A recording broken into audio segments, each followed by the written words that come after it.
Thank you all for joining me for another episode of Think Your Way to an Epic Life. Today's guest is absolutely incredible. He owns a mortgage company, a real estate firm, a real estate company, a tech firm. He's a certified coach of integrated psychology. He's a master practitioner of NLP, a master practitioner of hypnosis, a master practitioner of mental and emotional release. And he's just one of the nicest guys you've ever wanted to meet. And he gives some incredible information. I hope that it is as beneficial to you as it has been to me. Thanks. Brian, thank you so much for joining us. Absolutely. Great to be here, Kara. It's good to have you. I have heard such really wonderful things about you from Kelly. So can you kind of give us a little backstory on how you got from wherever you were to where you are today, and then we can catch up and go. Yeah, let me do the short version because it's like, I'm older than I once was, so it's a longer story, but I'll give you the short version. So I started in real estate in 2001, and I've been licensed since '01, and started doing coaching in 2015, the traditional real estate coaching. And then in 2020, I started looking into what's called NLP, or neuro-linguistic programming. And the reason I did is I noticed that a lot of my clients were having great success, and a whole bunch of my clients weren't having great success. And was looking for the commonality, like what was the thing we could do. And basically what I figured out over time, for at least for me and my clients, was that the majority of them that weren't having success, they had baggage, they had limiting beliefs, they had negative emotions, they had all this stuff that they didn't know how to deal with. And they were, as many people say, they were gritting through their day. And as any of you have tried to grit through your day will probably know, that's okay for a day or two, but after a while it just wears you out. You get burnout, and people just weren't having the success they wanted to. So I've really focused on the last about 36 months, focusing on helping people break through, get rid of that stuff so they can go have all their wants, goals, and needs that they have. Wow, that is a great passion of yours. So you went from being a traditional, how many phone calls did you make every week, to the guy who's like, okay, what's really going on? And how was that transition? Did you keep a lot of your current coaching clients and just transform them into this? What do you call this? Transformational coaching? So I call it breakthrough coaching and / values-based coaching. And we were talking in the green room, a lot of this has to do, our values are our deepest level program, and they drive what we do. So we look very much at what your values are to understand, to make sure that those are, in alignment. We talked a little bit about Tony Robbins. Here's a quote from my coach. If Tony Robbins helps you set a goal, and those of you know anything about Tony, he's a pretty successful guy, and your values are out of alignment with that goal, even Tony Robbins can't help you get that goal because your values will hold you back. They're more important to you than a conscious mind goal that you put out there. So some of my clients, they love this stuff. Some of my clients are like, you're a little weird, and I'm okay being a little bit weird. I think it's more fun anyway. And so over time, clients come and go. And I don't think that you should work with somebody for 50 years. I mean, realistically, a length of time for me and a client is anywhere between 6 months and 2 years as a rule. I have worked with a couple of people longer than that, but that's a general rule, what I'm looking to do. So, people who don't like what I'm doing, they phase out, and that's okay. I do my best to give them value along the way, and hopefully they'll say good things. Well, if they are present at all, they will have nothing but good to say. Because when you do actually, so let's talk about that baggage a little bit. I think a lot of people don't realize that they even have it. Is that possible? Oh God, yes. I would say that your average person hasn't thought about it. Why? Well, it's not really what we talk about. I mean, in our society, we don't walk around and go, gee, you have baggage. It's just not, it's just not how the conversation goes. So why would we? Now, most people I talk to realize that they do have some limiting beliefs, some belief that is holding them back. That one's a little easier for it to accept, but I'll hear people say, and let me just say what I think the 5 major negative emotions are from my school. It's anger, sadness, fear, hurt, and guilt. So people say this to me all the time, Brian, I'm not angry. And then I listen to, and they say frustrated, frustrated, frustrated, irritated. They use it's just a label, right? So frustration, irritation, that's just another way to say anger. And, people don't want to say anger because it sounds bad. They don't want to say fear. So they'll say something like, I got some trepidation around that. Okay, that's called fear, and that's okay to use a different word. And I'm not here to judge anybody for that, but we don't think about that all too often. So we walk around with all these negative emotions and limiting beliefs, and it really clouds how we look at the world. It's just we are probably talking to people who have a little trepidation about what you're saying here, and they don't get it. They absolutely don't get it. And I understand completely because I used to be one of them. Me too. So, okay, so what was your transformation? What happened to make you realize that there really is this thing and it really is staying with you and it really is limiting you? I would say for me it was experiential, and when all the training that I went to, you get to be the practitioner and you get to be the client. So you got to have somebody to practice on instead of just bringing random people off the street. You practice with the other people who you're in class with, and when I first actually started releasing negative emotions, anger, sadness, fear, hurt, guilt, it was there's feelings that come with that. You get it literally physically feels different. And and again, when you sit down and think about it, somebody got mad today about something. They just ignored that. This is my thing that I think we do in our culture. And I'm not saying our culture is good or bad compared to others, but in our culture, what do? We eat our emotions. Like, oh, that's bad. What I got to do? I got to stuff it down. I like the analogy of a musket. It's like you're stuffing that thing in the musket so it can blow up. And that's what we see happen, right? Person's going along and having all of a sudden they just lose their mind. Well, why'd they lose their mind? Well, all those negative emotions and energy came in all at once and it just came out and we didn't know what to do with it. So, people do therapy and I think therapy is great. I'm pro therapy. And I think we really got to consider that we are building up all of these things in every day. Like I get irritated. Like I've been irritated today. I'm not saying that I don't ever get irritated again, but I have a process to let that go versus stuffing it back down. So I would say that's the biggest difference. And like anything else, I think we've got to experience it. We can, process it intellectually. Oh, I'm going to get rid of this. You don't know how you're going to feel. You don't know how it's going to be until you actually go through it, unfortunately. So. It is crazy. In my coaching, I have seen an awful lot lately, just a repetitive theme that, and it's not women, men at all. It's one partner finally has had it, and the other partner is 100% clueless. Like, what's the problem? Can you speak to that a little bit? Oh, okay. Well, my wife's not on the podcast, so that'll be okay. There's a lot of clueless that for me, and I'm just going to speak to my own experience here because I think it's probably makes more sense. I didn't realize that I was angry. I didn't realize that I had fear. I didn't realize that I had some guilt. And everybody has done something they're not proud of. I don't know, we don't have to go into all that, but everyone's done some of those things. And in relationships, we become defensive in my experience. In other words, I want to be right, which, by the way, is not a very effective way to be in a relationship, but that's a whole other podcast. We can spend an entire hour on not being right. But, when you're overreacting to stimuli, that is uncomfortable for your partner. I don't care who you are. And here's the thing for most people, and I can't speak for everybody, but most people spend the most time with their significant other if they have one, right? My running joke is I spend 23 and a half hours a day with my wife. We both work out of the house. So we're together basically all the time. And we're going to do things that frustrate each other. We're going to do things that irritate each other. But if we can do our work, then we can come together and do our work. In other words, I can do my own work. I can do my own, I call it release work. And there's different release work I do with a human. Like if I have a negative interaction with a human being, I do a process called Ho'oponopono. It's an Asian Hawaiian process of forgiveness. And that resets the energy between me and that person. So, if something happened between my wife and I'm going to go and find a corner and spend 10 minutes doing some energy work, doing some Ho'oponopono. And then I will reset that energy between us and then we are ready to talk.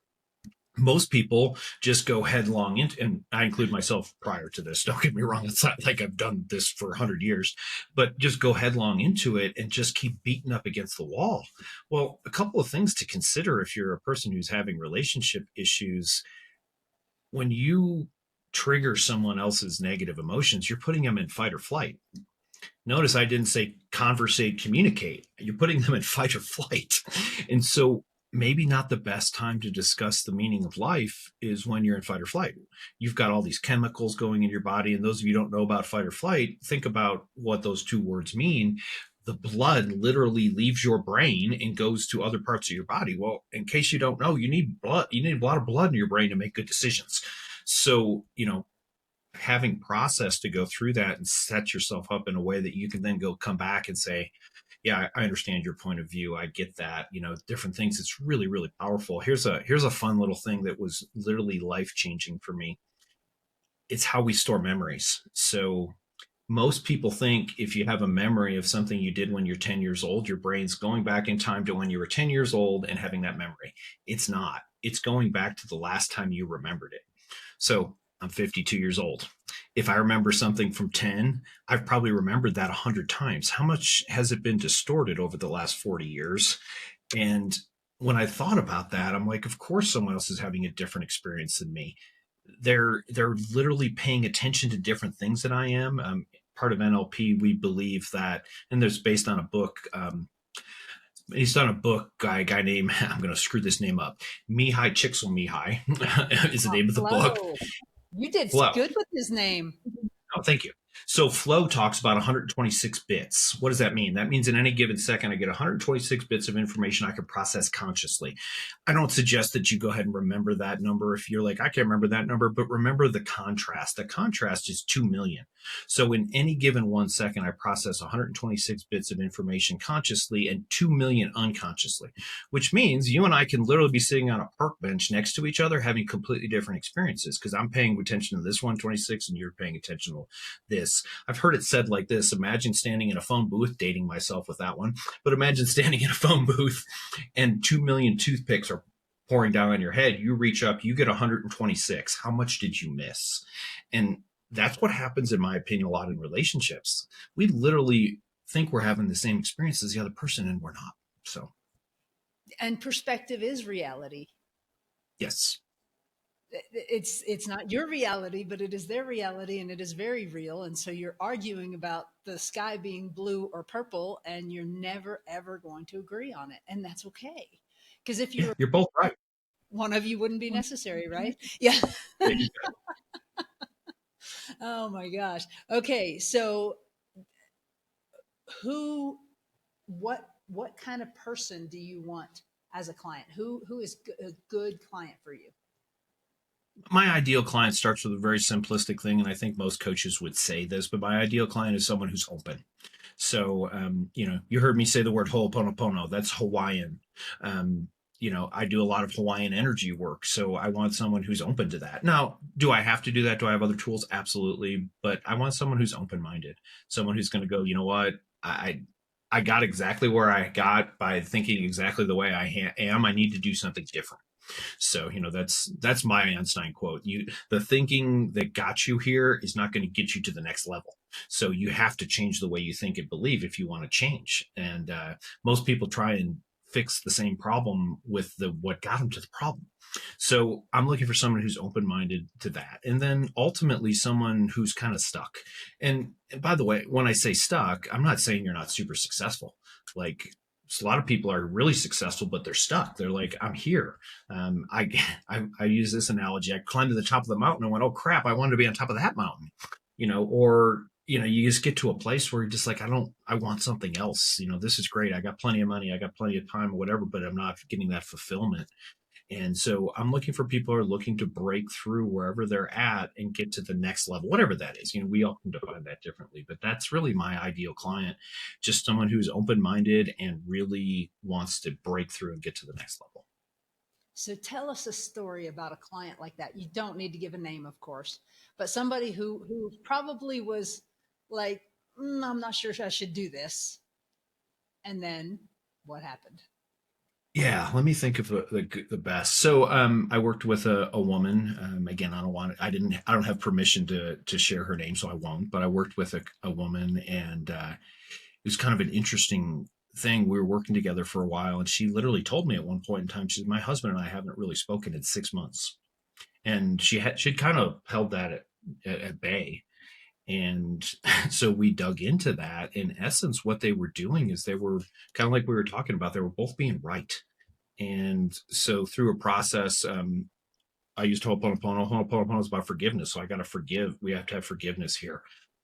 We did a lot of strategy work. I do a lot of work with people, how they're, what their strategies are. And basically, we all have strategies for everything we do. What do I mean by that? Well, if you want to do something that's fun, tomorrow morning when you go to put your pants on, you're going to either put them on the left leg or the right leg first. I know that's not, but stop and try and put it on the other leg.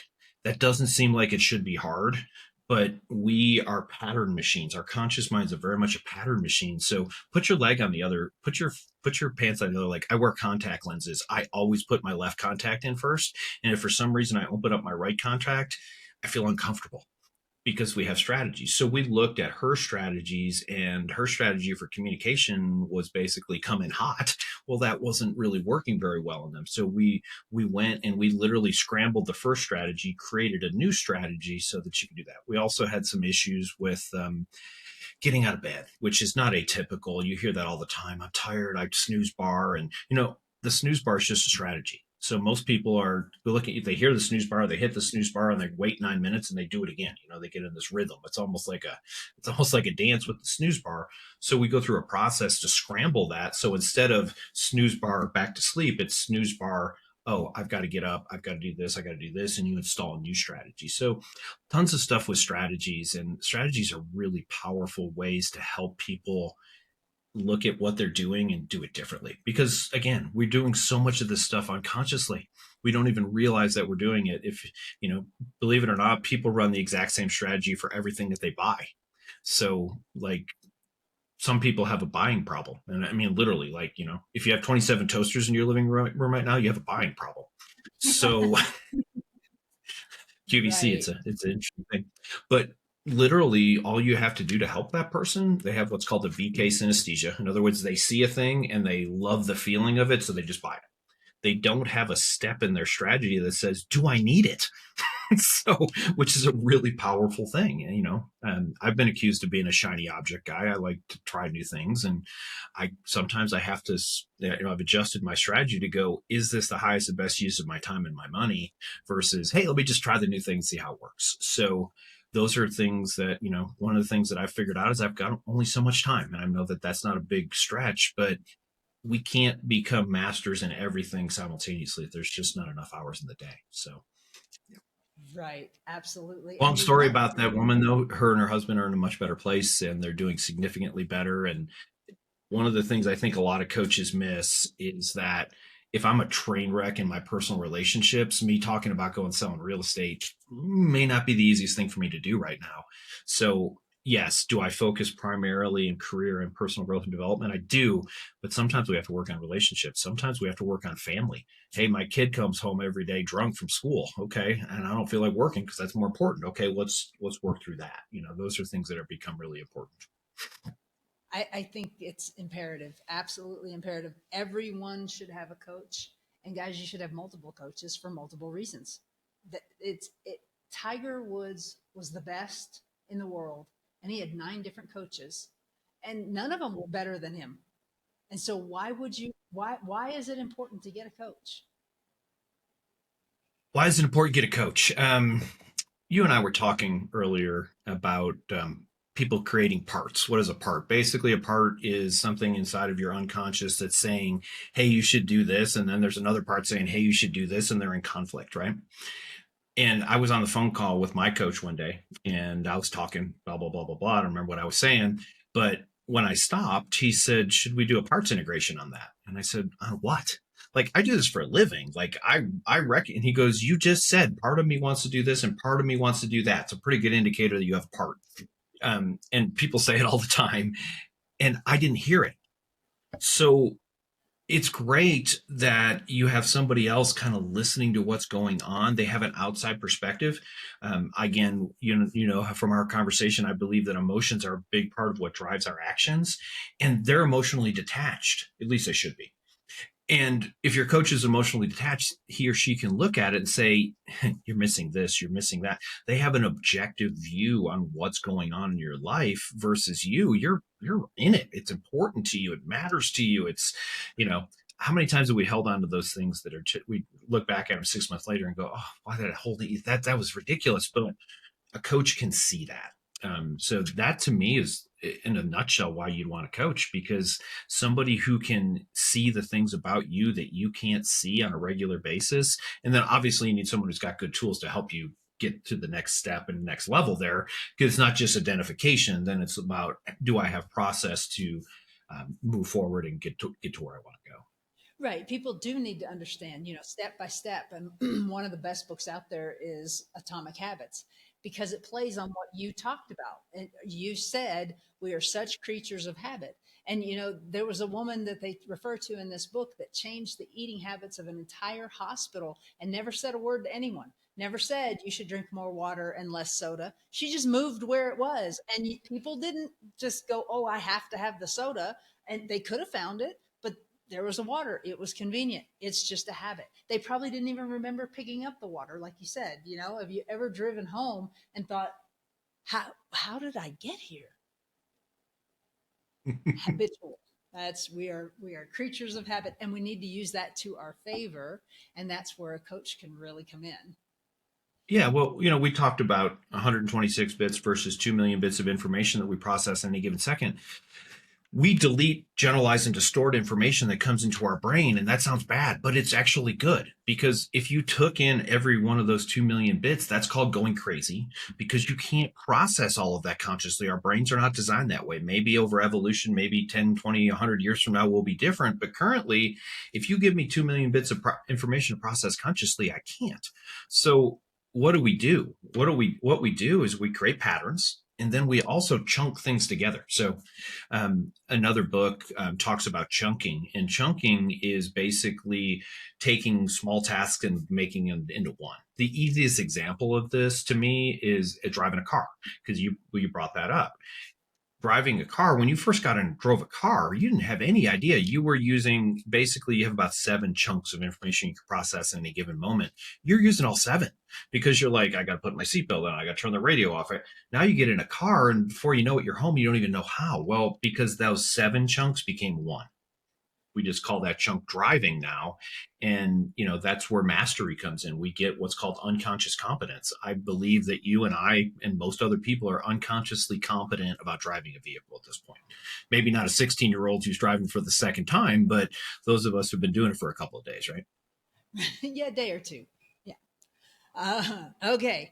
So the reason that you are on this podcast is because one of the top producing realtors who has a wonderful real estate team is rocking her world said you're the guy who got her there. So how does that feel to have someone give you that kind of credit for where they are in life? It's a great feeling. I mean, I talked about values. One of my highest values, my value number 3, is helping others. And so I'd like to tell you it's completely selfless, but it's not. I get juice out of it, right? You're a coach, you know what I mean. But great coaches, people who love what they do, they get off a coaching call. Not every coaching call, by the way, but they get off a good coaching call and they're jazzed, they're pumped, because it feels so good to watch somebody else transform. And thank you to the person who said that. I really appreciate that. She's an amazing, amazing person. And I also want to say this, and I sat on a stage one time with some other coaches, and the person will remain nameless. I don't even say what stage it is. My intent not here is to talk bad about anybody, but the person was basically bragging about all the people that they had coached. And when I got to talk, I said, here's the thing. I have literally told the same exact thing to 2 different people, and one person took that piece of information and turned it into success. Another person ignored it. So yeah, I have tools, but as as a guy I heard say once who used to wear Hawaiian shirts, and he would say the reason I wear Hawaiian shirts is because I'm a tour guide, and I like to look at coaching that way. This is everything I do is do with you. It's not do to you. It's not do for you. So if you and I agree based on our conversation that you're going to take action X and you choose not to, that's not on me. And by the way, if you do take action X, also not on me. I don't get to take credit for you going out doing the work. And I think that that perspective has helped me stay humble because I've seen amazing transformations and it's hard not to go, look what I did. Well, the truth of the matter is the only thing that we can do is give people guidance, help them work through their stuff so they can become the best versions of themselves and go out there and kill it.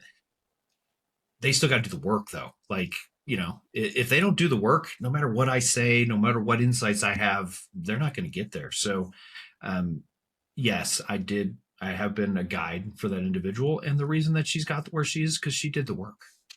That's exactly right. The coach of the Kansas City Chiefs this year, who are doing incredibly. I don't even follow football, but I've been here and they're just doing great. He's not They out there are. on the field. He's not throwing the ball. He's not catching the ball. He's not blocking. He's not kicking. He's he's just conducting. I guess would be a good way of saying it. So as a coach, you lead people to discover. I'm sure a lot of people have no idea what their real desires are. A lot of Yeah. people. So you Mhm. help them discover what truly their desires are, not what they've been programmed to believe their desires are. And then you help them with a roadmap and walk alongside them while they go. Yeah. Here's a great question for anybody to ask themselves, or if you're a coach, ask somebody else is when did you decide that? So I get people who tell me things and I'm like, when did you decide that? And they're like, oh crap, when I was 6. Well, here's the thing. When you were 6, it was probably very beneficial for you. It's no longer serving you. Here's a perfect one. Like you and I are in sales. I mean, coaches are in sales because we're selling ourselves. And, I'm a real estate agent selling, myself. Most people, if I talk to them, they are literally programmed to not sell something. What do I mean? Well, if you're 3 years old, what do your parents tell you? Don't talk to strangers. What do I do for a living? I talk to strangers. Now, eventually, those become my friends, but every salesperson is literally talking to strangers or they're unemployed. And so the belief I shouldn't talk to strangers is very, very valid for a 3 year old, a 4 year old, maybe, I don't know what point it stops, but for a child, for an adult trying to sell something, that's why people like me, when I made my very first phone call in real estate, I almost threw up. I was so nervous because, I'm going to talk to the straight. I was programmed for years that this is not what you do. So interesting programming that we get. And so many people don't even think about things like that. Well, they don't see it and they don't realize it, which is why we need coaches. All of us need coaches that can see our blind spots so big and bright, and and we are just do do do do do walking right into the the grinder. Um, so you're a master practitioner of NLP, a master practitioner of hypnosis, a master a master a master practitioner of mental and emotional release. And then there was the Hawaiian thing. Did you say it was Juna? It's called HUNA, HUNA. Huna, Huna. Okay, Huna. Okay, so no matter what someone comes to you with, you probably have, like Felix the cat. I'm dating myself, but you probably have something in your tricks, in your bag of tricks, that's gonna really help them get to the next level. I believe that, if I didn't, then I think I would do something else. So yeah, I do believe that. I mean, and at the end of the day, I will say sometimes you need help from somebody else. I think, you kind of asked me what my ideal client was. There are clients, and I think any coach who's coached more than 10 people, I'm just going to use that as a random number, has had a bad client. And it wasn't necessarily the client, it just wasn't the right fit. It wasn't someone who was my avatar. It wasn't someone who had it just enough percentage of similar thinking, and that's okay. We've got to understand that it's not for everybody. Like, and sometimes they're too close. We were talking about some health stuff. I've got an individual who works in an organization that I run, and her father has some cancer that my system could potentially help with, but I'm not going to work with that person. It's too close and it's too emotional. If something were to not go the way, I don't want to be blamed for it. I don't want to take on that responsibility. So yeah, it's not everybody is for everybody. And I do believe that everything starts with getting rid of those negative emotions and limiting beliefs. I think that they're really driving so many people's behavior, and it's not the best way to live, in my opinion. Again, you're welcome to hold on to your crap. That's up to you. That's none of my business. But for me, that's where I start. Is let's get rid of this stuff so that I can look at the world from a clear perspective.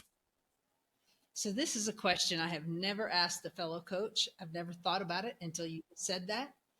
But I'm curious as all get out. How do you handle it when friends or family come to you knowing what you do and say, "Hey, I've got Absolutely. this problem." Case by case, if it's something relatively minor, I might help him with it. My father has a cancer right now that he'll have for the rest of his life, and my father's not open to the ideas that I have, so I don't do anything with him. I don't even talk to him about it. Like, he knows what I do. If he really wants my help, he can come to me, and either way, I love my father, will be good. And then oftentimes I refer it out. So I've got a network of people. I'm sure you do as well. And to me, by the way, we talked about values. My number one value is integrity. So if I don't feel like I'm the best person, then it literally violates my values for me to take that person as a client. So I have a network of people I refer people out to. Is the short answer to that. And that's why you have a free discovery call. So guys, if you have been moved by anything that Brian's talked about here today and you're just like, I wonder, like I just wonder, give him a call. It can't hurt. We're going to Please. put his link below. Yeah, please. And why is it please? Honestly, why is it please? Why do you care so much that someone who might need you actually picks up that phone and calls you? It's a great question. And again, my values are met by helping other people. My values are met by watching other people grow. And I think it's just it's I love to see the change. Again, you're a coach, you get it. Like there are days that you're just like, this is why I'm here. And I feel that way. And I would hate for someone to miss the opportunity just because of preconceived notions, preconceived ideas.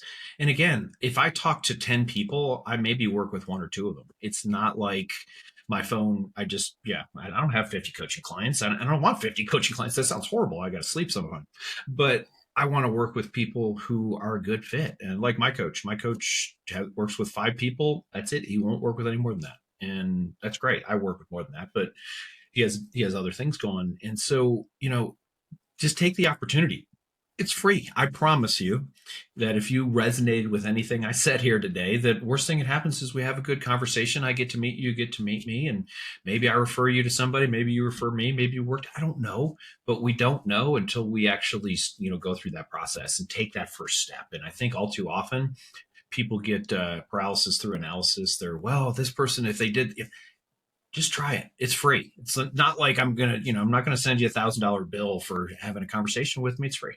So, Yeah, yeah, it is. And guys, no matter who you're looking for, no matter what professional you're looking for, have a conversation first and make sure that that there's not, I mean, it could be something as silly as somebody's voice that drives you crazy. You need to know that, you really, you just need to check it out and feel good about the decision that you're making. And then that's when the magic happens between a coach and a client. And it is beautiful. I mean, it is so much fun and it's such a great journey that you get to go on and you get to have a guide. And I love the way you put that. It's a guide, and this guide is going to guide you along the way to what you really want. You might not know what it is right now, but you will figure that out. So, thank you. Is there anything that I should have asked you that I didn't?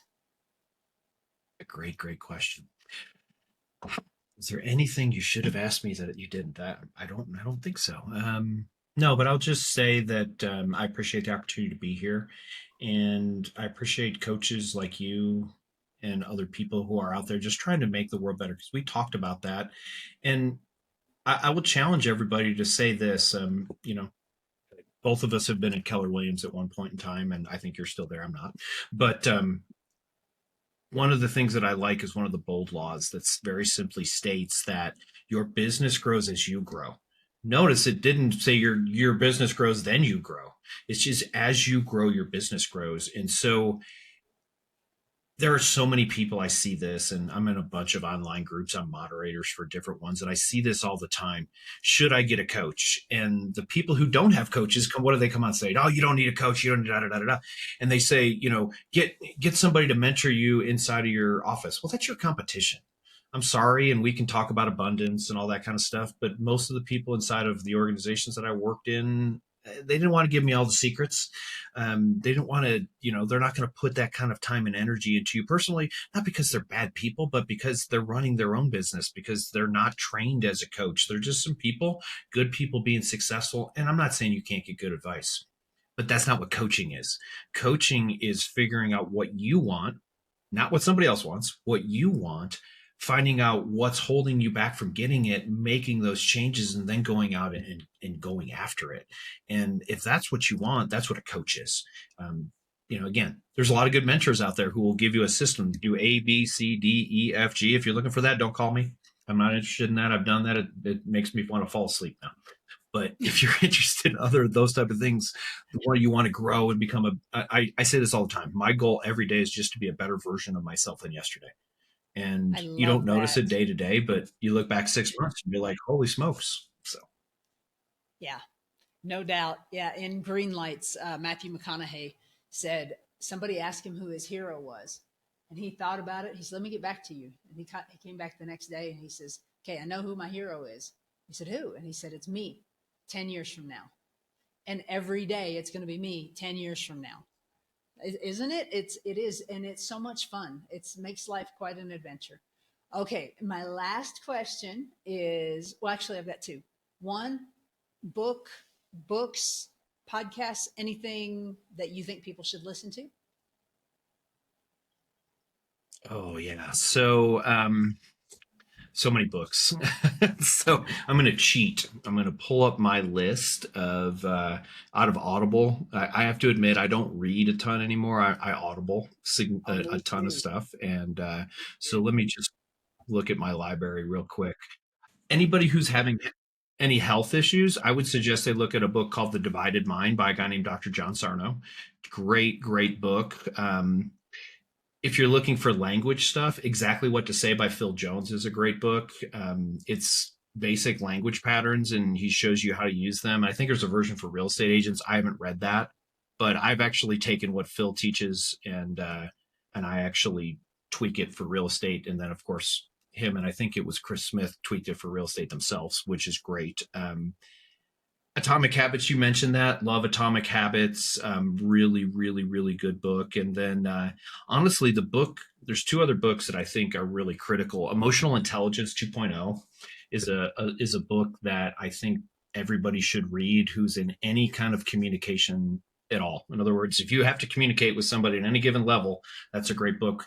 And let me say why I think it's so important. Emotional intelligence is this relatively new concept that we're starting to hear about, but here's what's interesting. There is zero correlation between IQ and success. So in other words, once you get over basically just being normal, I mean, yeah, if you have a 27 IQ, that's different, but just someone who has 100 IQ and someone who has 150 IQ, there is no correlation between which one of those persons would be more successful.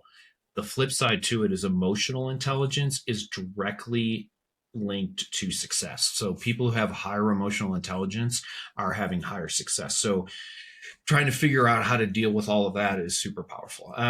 Podcasts. So I've got my podcast. I have a podcast called Cash Call. Those of you who are real estate agents who are looking for ways to communicate better. Basically, what we do is we listen to phone calls and then we critique them. We can have a tendency to get a little excited, so if you're offended by that, don't watch it. But we can get a little fired up. My co-host Dale Archdeacon and I. So I think that's a great podcast as well. NLP.com is where I do my training through, and there's lots of good stuff. My coach is a guy named Dr. Matt James, and he's got pages and pages and pages of stuff on his YouTube channel if you're interested in NLP. People ask me all the time, what's a good NLP book? The answer is I don't know, because I really haven't read one. And what I mean by that is listen to the name of NLP. It actually stands for Neuro Linguistic Programming, which is the worst name ever in my opinion. But it was created by a computer scientist and a linguist. So of course they called it Neuro Linguistic Programming. And the first book that they wrote is called The Structure of Magic, Volumes 1 and 2. And if you can't sleep at night, it's a great read. It'll put you right out. So it's very lingo-y. It's very thing. And so unfortunately, I don't think there's a ton of great books out there. Again, I'd recommend anything written by Dr. Matt James, who's my coach, a great guy. He's written a great book about shadow. Integrate the Shadow is the name of that book. That's a great book if anyone knows about shadow work. Very, very powerful stuff to really help you realize it's all you. I don't know a better way to say it than that, but that's what shadow work's about. So any of those resources are great resources for me. I love that it sounds so harsh if you're just talking one-on-one, which is why I love being able to speak to crowds, because it sounds so harsh if you tell them you are where you are right now because of your thinking. That's what got you here. And doesn't that sound like, oh my gosh, you don't understand what happened to me. What do you say to someone like that? Yeah. So one of the what's the word I'm looking for? I can't find it. It doesn't matter. One of the themes, that's the word I'm looking for. One of the themes in the company is what I call cause and effect. And cause and effect is very simple. I do this and this happens, right? If I step on the gas pedal of my car goes forward. That's cause and effect. Here's the problem. Most people spend too much time on the effect side of the equation. So in other words, this person did this to me and this person did this to me and the weather did this and my dog did this. And the second you're talking about somebody else, you've lost control. You have literally lost control, because I can't change what my dog's going to do. I can't change what you're going to do. I can't change what the weather. I mean, I'm not going to get to play golf on Saturday because the weather's going to be crappy. Okay. So yeah, I'm at effect for that, but that's the weather. That's beyond my control. What I want people to do is take a look at what can I control? What is my part in that? And stop being a victim. I'm sorry. Bad stuff happens to good people. That's just reality. And good stuff happens to bad people, whatever. But stuff is going to happen to everybody. The question is, can I be at cause? Because if I'm at cause, I can say I can do A, B, and C, and I can go and fix it. Like even as much as something like somebody was absolutely horrible to me, how do I get a cause for that? I forgive them. And people look at me like I'm insane when I say that, but I've taken the power away from it. And those of you who struggle with forgiveness, I'll give you this thought. Not forgiving somebody, holding a resentment, anger against somebody else is like drinking poison and expecting them to die. It doesn't hurt them. They're off doing their thing. And you're sitting around thinking about how horrible they are. They've rented space in your head and they're not paying it. They're not paying the money. So yeah, be at cause. What can I do differently? At a minimum, what can I do differently in the future? But honestly, most of the time, what could have I done differently to be in a different place? It's like being the thermostat, not the thermometer. So you're setting the temperature. You're not just responding to whatever happens. And if you'll be honest with yourself, so often, so much of your life is in response. Your phone goes off, you get a little hit of dopamine. Oh, I'm important. I'm needed because somebody needs me, and it's like, take some time by yourself and really, really figure out what you want. Last question. And I swear, Brian, I think we could go all day and just never stop. This is so much fun. You're on Think Your Way to an Epic Life. So what tips do you have for our folks to think their way to their own epic life? Think their way to their own epic life? Is that what you're saying? Yeah.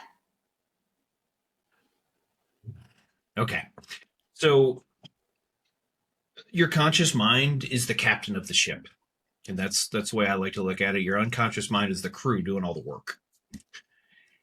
Your best thinking got to where you're at. I think we kind of already covered that. And I'm going to say that all change occurs at an unconscious level. So let me just do a little contrast. Your frontal lobe, right here in the part of your brain, it has 40 impulses per second. Dr. Bruce Lipton comes from a book called Biology for Belief. Great book. Dr. Bruce Lipton says this has 40 impulses per second. The rest of your brain has 40 million impulses per second. So why are you trying to fix your life with the dumb part of your brain? So think about a CEO of a big company.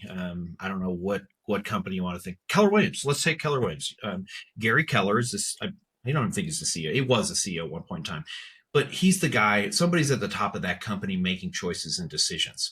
But I promise you, and I know this because I was at KW, they don't know what's actually happening at the market center level.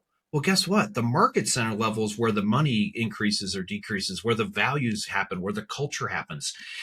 The CEO makes the choice, but once you make the choice, you have to have the troops to execute on it, and that's your unconscious mind. So those changes happen at the unconscious mind, and it's amazing. Stuff just gets done. There's a process that I take people through to literally put a goal that they have in the future.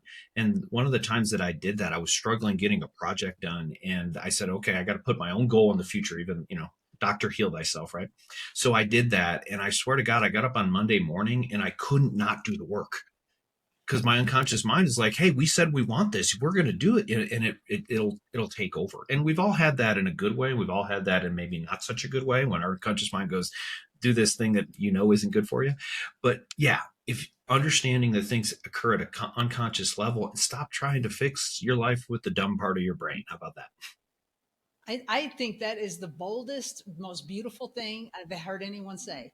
It really is because, and it's not that he's saying you're dumber, I'm dumb, or he's dumb. We're all dumb. We have a dumb part of our brain, and we don't need to make our decisions from there. We don't need to try and change. And let me tell you guys, literally since 1990, growing up in poverty, alcoholic parents, the whole thing, 1990 is when I found Tony Robbins cassette tapes. And that helped me get out of where I was. And it helped me grow a lot, you guys. I mean, it helped a lot.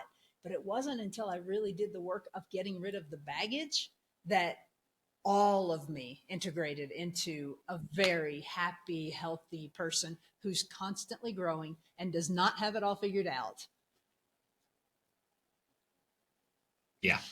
Now, I said this to my wife the other day. I said, the things that I think are commonplace for me today, the average and experience that I'm having, I didn't even know about 3 years ago. I want you to think of how much profoundly different that is. Like my average everyday experience, I didn't even like this necklace has a symbol for me. I'm not going to go into what that is, but I didn't know this existed 3 years ago, and now it's part of my daily life. And so I just want to challenge people that there's so much more out there. I'm sure there's a million things that I'm never going to learn in this lifetime. It just, run out of time. But be open to different perspectives. You may wake up and go, man, this works so much better for me than what I was doing before. Yeah. Yeah. So thank you again. We really appreciate it, Brian. You have dumped so much really valuable information to our folks here. We'll put all your stuff down below. Guys, if you want to talk to either one of us, just put comments on YouTube and we'll be happy to respond to you. Thanks again, Brian. Thank you.